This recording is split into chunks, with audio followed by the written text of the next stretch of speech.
Thank you both of you for taking the floor. And you probably haven't seen me yet. So hi everyone, I'm Pegah, and I'm a member of Advisory Council on Youth. So I mainly work very closely with Laszlo and the organizers of Youth Peace Week. You might have seen my colleague this morning, Sarah. So for the next today and tomorrow, I'll be with you specifically to talk about the development that we've been doing. I'll be here with you for the next 2 days to talk to you about the development that the, let's say, Youth Department of Council Europe has been doing in implementation of 2250 and also the impact of climate security, which will be a section I'll be doing tomorrow. And well, I want to start first with saying that I'm obsessed with statistics, and to put things into perspective, roughly in 2016 there was about 408 million young people who resided in settings that were affected by armed conflict. And putting that into perspective, that means that it's not only just a direct consequence of young people that 2250 is trying to tackle, but also there are these short, medium, and long-term effects of a warfare. So the challenge for us isn't just to get rid of war; it's to actually deal with the consequences of it. So there's a lot of activity that needs to be done on social cohesion, on capacity building, and also in harmonization of those who had been radicalized to their community. So the youth department has been trying to do that in their own ways, which they are specialized in, which I will go through in a couple of minutes. But so far, when we've been implementing and also hosting Youth Peace Weeks, we've realized that there is this symbolic relationship between peace and security, development, and human rights. So you cannot take human rights without having peace and security, or you can't have development without having human rights and peace and security. So that interlink means that you need to have all those elements if you want to have a long-term development in all of those three fields. And due to that, we need a vast independence when it comes to it. So young people are often perceived as victims in youth peace and security, which of course they are. They also can be perpetrators, but overemphasis of that means that we forget that young people are amplifiers. And that's the aim and purpose of 2250, to change the narrative of how we perceive young people, not only as problems, but as solutions. So, and that can be, let's say, we can have that conversation and change that narrative in various ways. And Council of Europe has focused on many aspects of it. First, the idea of shrinking space. I'm not sure if you've heard of it before, but shrinking space is when there is a less capacity of young people to organize themselves and have that freedom of speech and association.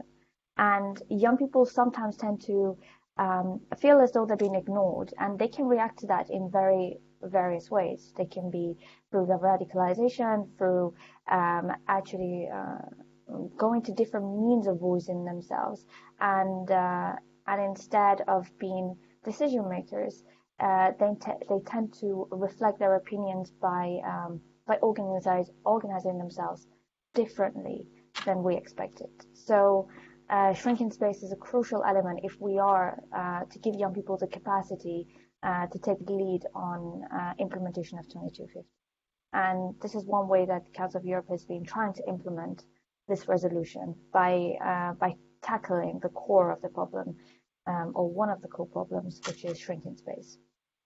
But 2250 also talks about well-being and mental health of young people. As we know, when it comes to youth peace and security, young people, or anyone really, tends to like the sense of security. And the pressure of mental health in the sense of having hope, sense of belonging, dignity, happiness, all of those come into a nutshell that young people do tend to be forgotten when it comes to potentially post-conflict situations, on their mental health and the impact of that when it comes to them revitalizing not only their society but also their likelihood of lifestyle. So we have been doing that work with specifically cooperating with ERICA, which is a European counseling service, and giving that guidance not only to young people who have been in post-conflict zones, but also young refugees, which tend to be the ones who have been forced to migrate due to the situations in their environment. So there is a multidimensional approach to this, and within the youth department, we've tried to, as portfolio holders in youth, peace and security, try to inject the elements into as many programs of Council of Europe as possible, because we know that it's not just about ensuring peace, it's about having a long-term peace and about young people feeling as though that they are part of the community that now they have to adapt to. So that is, let's say, our overall goal. But then recently, since we also host Youth Peace Week, we also have had the topic of our Euro-Arab Youth Forum recently on the implementation of 2250. We have come to, let's say, consensus that age is not a sole criteria when it comes to determining participation in violence. But actually, the main reason is the social, economic, cultural, and political factors.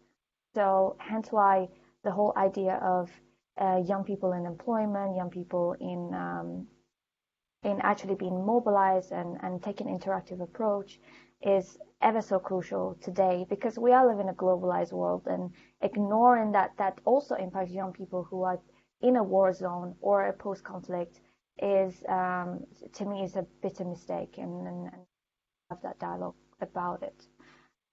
But also young people have been subject to bias, and we forget that. Young people are known as the ones who are hooligans.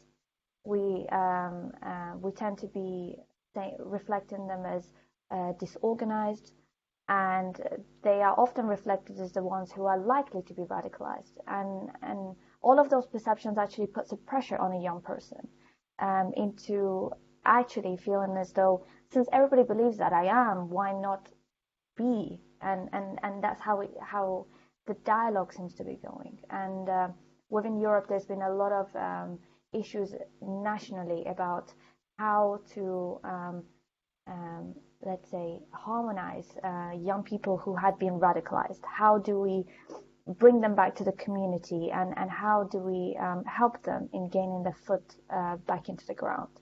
Unfortunately, the consensus at the moment when it comes to radicalized youth is that imprisonment and taking a very harsh approach, or let's say war on terror approach.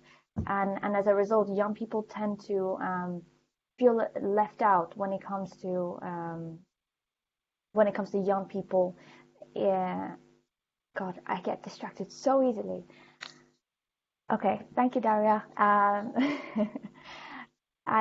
So yeah, young people tend to find it very difficult, if they were subject to radicalization, to return back to the society.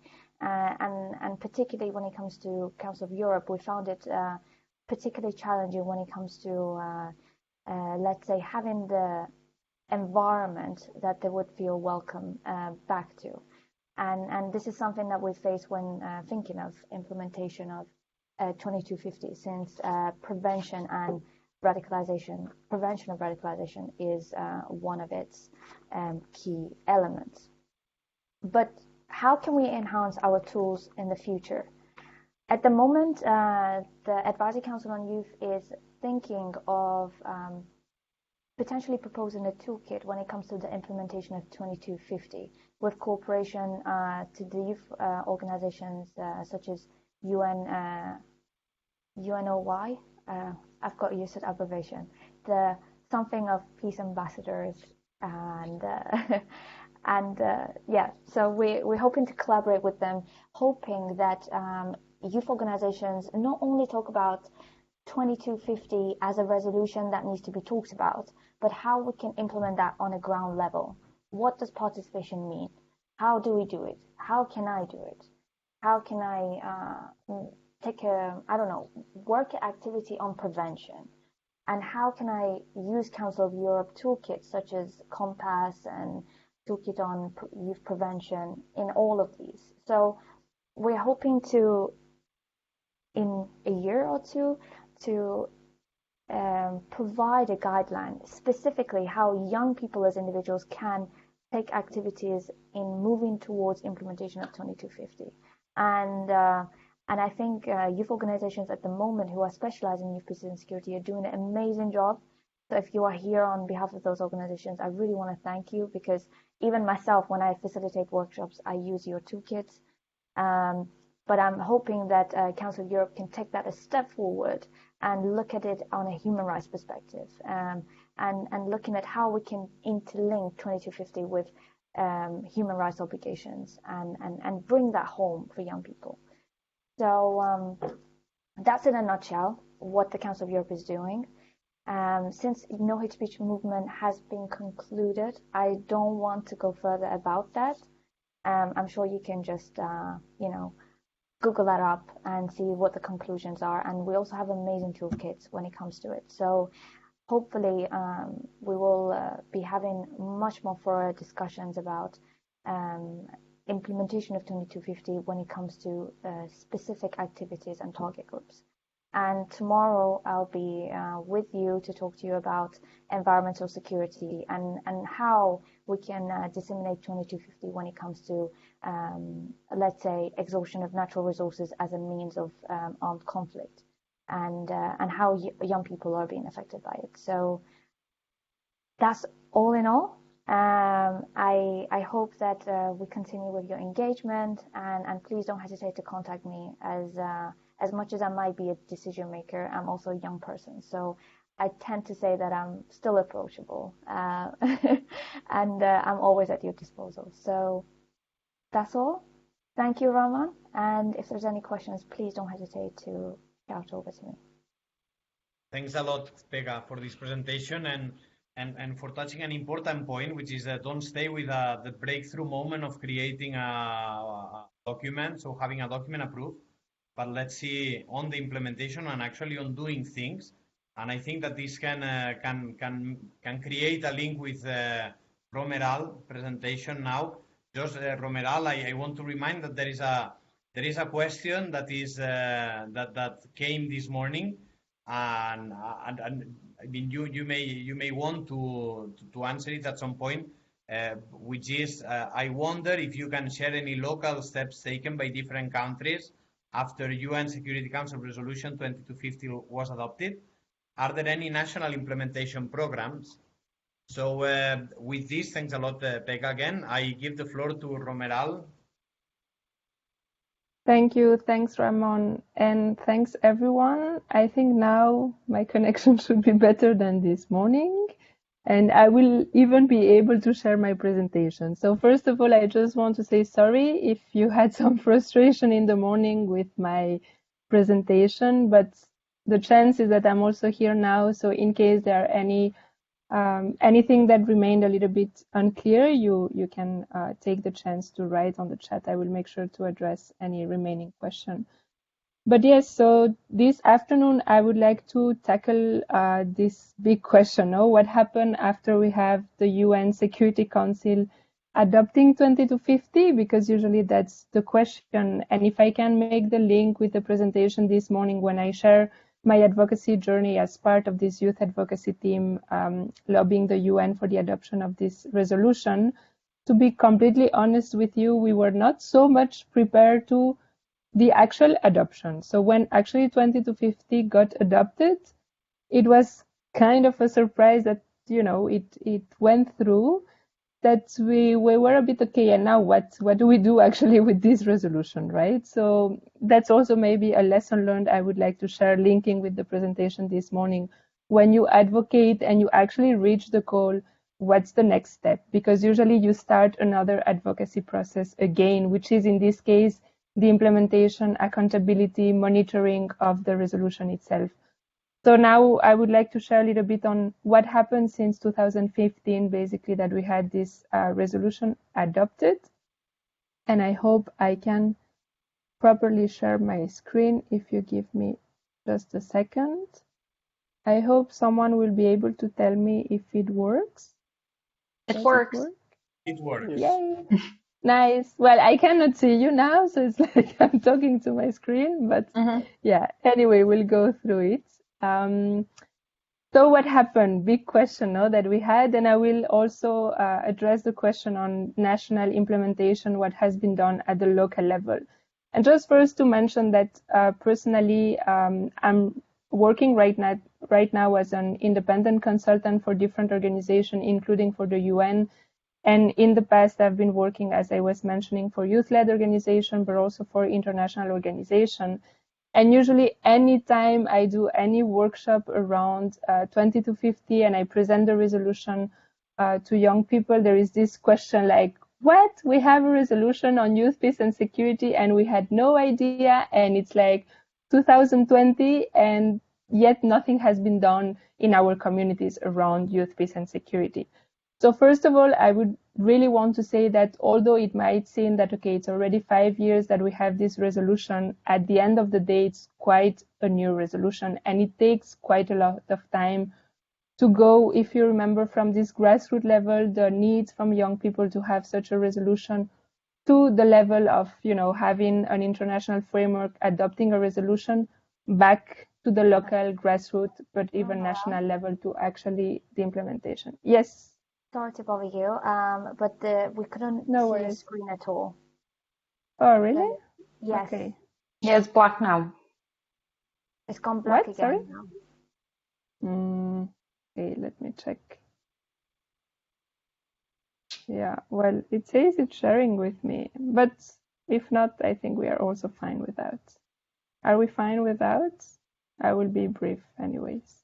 Okay. Is it okay for everyone? I will share like, okay, this presentation is not working, definitely.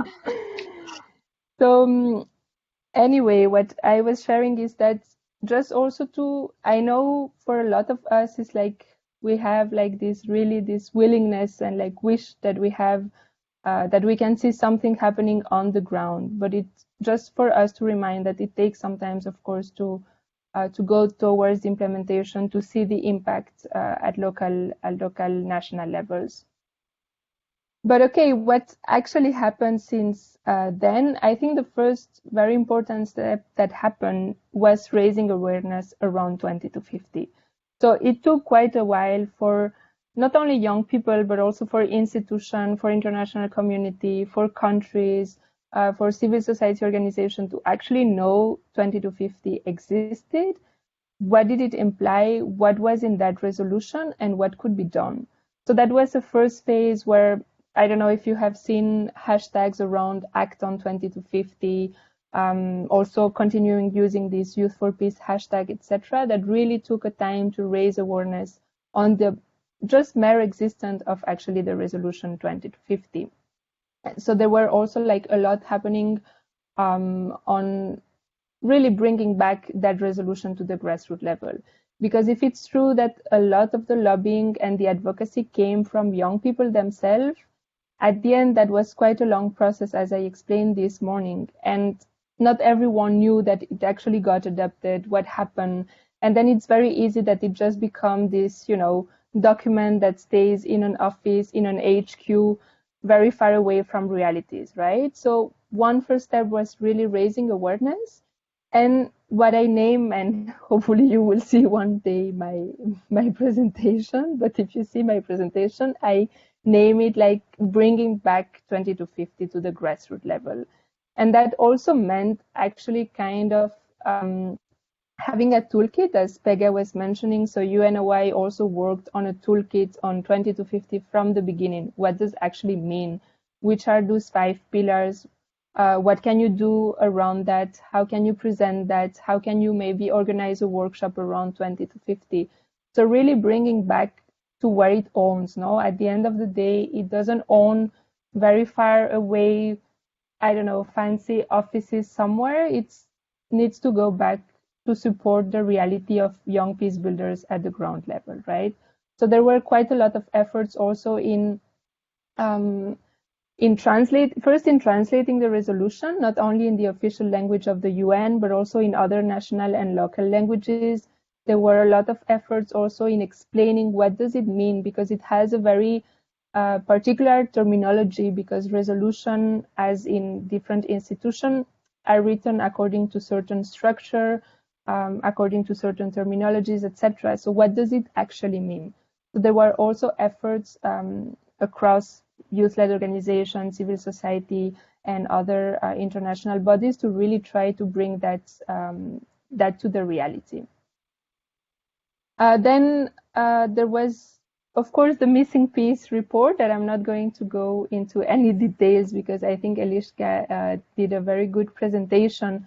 But just to mention that that report came quite early. So for the ones of you who are also working on or like you are basing some of your work in resolutions such as women, peace and security, a very similar report came 10 years later. And actually one lesson learned for the youth, peace and security movement was to have a report right from the beginning after the resolution was adopted, to really have this mapping, understanding what does it actually mean, youth, peace and security. So as Eliska was mentioning, there was like a lot of efforts into consulting young people. What is your understanding of peace and security? What does it mean for you and your reality? Because of course it's super different across very different contexts, with armed conflicts, with no conflict, like what we call no conflict, but still like no justice perhaps in certain contexts, etc. So first this understanding, like what's for you, youth, peace and security, sorry. Then understanding the work young people were doing around peace building. And then also understanding which were the challenges, obstacles that young people, youth-led organizations were facing when working on peace building, and eventually having the recommendation for the report. Then apart from the missing piece report, which is of course a very important document, and I would encourage you to go through it. I know it's always like, okay, 100 pages, like I'm not going to read, but still I think they're very important points, and it's quite easy if you go into some of the website to go through. There are other researchers that have come after 20 to 50, so much more visibility on the topic of youth, peace and security. So if you remember what I mentioned this morning about no real interest when we started this whole thing about youth, peace and security, after 20 to 50, of course, much more visibility, much more awareness, much more interest into actually understanding what are we doing. If we are a peace building organization, are we actually including or supporting young people participation in our program? Or also for institution, what are we actually doing when it comes to youth, peace and security, etc. So more and more research. And I think Eliska shared this morning this website, Youth for Peace. You can find a lot of links on different researches that have been conducted. And then what other things that happen? Another resolution. So we didn't have enough resolutions, so now we have two. We have actually 2419, which is another resolution related to youth, peace and security, but this one very specific on youth participation on formal peace processes. So of course that's not relevant for, I would say, it's not maybe relevant for some of the countries or contexts you are representing now, but still very relevant for a lot of parts of the world. So how can we include young people in formal peace negotiation process, in formal peace building processes as well? So another resolution, that's something usually that happens with the Security Council when they have adopted one resolution, but important to mention that now there is also a very important focus on what does it mean to actually participate in formal processes when it comes to peace building. Then national ownership. So that just to also relate to the question of this morning. So some countries actually took quite some ownership on the resolution itself and developed national action plans, national coalitions, to really together actors, different stakeholders that are working around youth, peace and security in the country. So I can name, for instance, in Europe, what I can say is that as far as I'm aware, Sweden and Finland have been quite, let's say, very on top of things in terms of really taking ownership of the resolution. I know some other countries are also like looking into seeing how does it look like to actually having national action plan, a national coalition. So it depends a little bit on the realities. Then countries such as Jordan, of course, that I shared this morning, that was championing the resolution, also has been working quite a lot on the resolution at the national level. Colombia with the peace process, the Philippines as well, having a roadmap on the peace process they are having, also really ensuring the participation of young people in their peace negotiation. Sri Lanka as well, Qatar. So different countries have been really taking the lead in the implementation at the national level. And it has been a combination from, let's say, the push from young people, youth-led organization in those countries, even sometimes national youth councils, with, of course, in partnership with institutions and other actors. So again, I really want to emphasize this idea about the partnership aspect that I feel is really important. What else has happened? So I think in general, quite a lot of programs. We see more and more, I don't know, webinars, seminar, workshop around youth, peace and security, which personally I'm super happy. I think 5 years ago, this would have been our dream world. No, I don't think nobody really wanted to organize like, you know, a full day conversation on youth, peace and security. So again, a lot of visibility on the topics, a lot of projects, a lot, of course, of funding lines, also trying to support youth-led organization working on peace building, and young people in general supporting programs and project initiatives related to peace and security. So that's a little bit, and in short and in summary, what has happened. And I would just want to add with a reflection that I've been myself making maybe throughout this year as, are we on the right track? Is it actually what we would like to see when it comes to the implementation of 20 to 50? And I think here I will maybe be a little bit critical in the sense that I feel we need to be very careful of how the track that 20 to 50 or the agenda of youth, peace and security is taking, because, and I'm speaking completely on my personal opinion and what I've seen over the years, but I see first, let's see some concern that I think for all of us working in this field, we should consider. One, is it including young people in peace and security agenda, or is it including peace and security in youth related matters? Which for me makes a difference. And I don't think it's exclusive. I think both things should be done. But I see a tendency, especially from institutions, to go towards the, when we have youth gathering or when we have spaces that were already dedicated to youth matters, to include the topic of peace and security. But when it comes to actually have formal spaces where decisions are taken around peace and security, do we have young people? I'm not sure yet that for 100% we have that participation. So I think, again, it's not exclusive. It's not to say that we shouldn't have peace and security in youth-related matters, but I think it makes a difference when we have young people voices included in peace and security agenda. So very important, because if you remember what I share around the advocacy efforts, we purposely identify the Security Council as the main body we wanted to advocate because dealing on peace and security. So, I think that's also a mentality or like a shift maybe on how we approach the agenda that needs to be very clear for everyone. Second thing that I would like to highlight of a concern I have is that when young people or youth representatives have access to peace and security agenda, who are those young people? Are we reproducing, is it always the same people who have access? Are we giving access only to, let's call, certain elites? Or do we really make efforts to go to these, let's say, more marginalized or excludes, youth groups that usually do not have access to this international work, international agendas, etc., etc. And in that, I want to make the connection to what Eliska shared in the last sentence, that it's not about having young people on the table, but around the table. And I would add, do we need a table? because having a table, it's also having to fit into a certain format that it's very institutionalized. So how can institution, international communities, donors, civil society organization, etc., also adapt to what young people are doing at the front lines of conflict?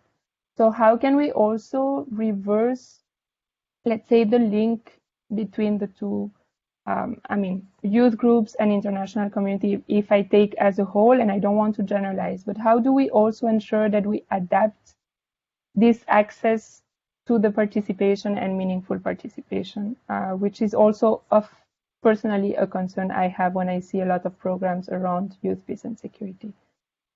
So I think that's from my side. And yes, I don't want to end with this note, like all these concerns I have, but I think it's super important that we are also very accountable to what this agenda is.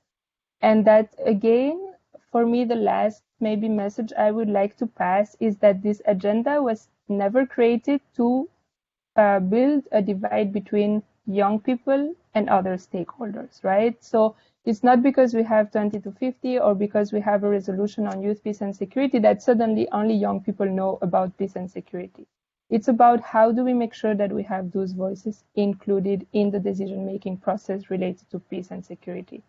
So when you approach institution or when you want to work together in that agenda, how do you really work together and do not approach it as if, because now we have 20 to 50, so you should listen to me.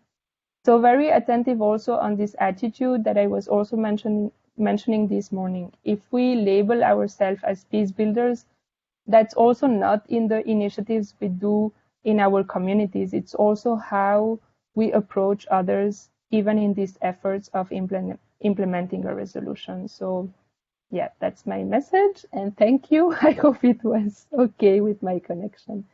And thanks, Ramon, Laszlo, Agatha, for the patience with me and everyone. Thanks a lot, Romeral. Thanks for being here again this afternoon. And thank you, Facebook, for sharing with us as well.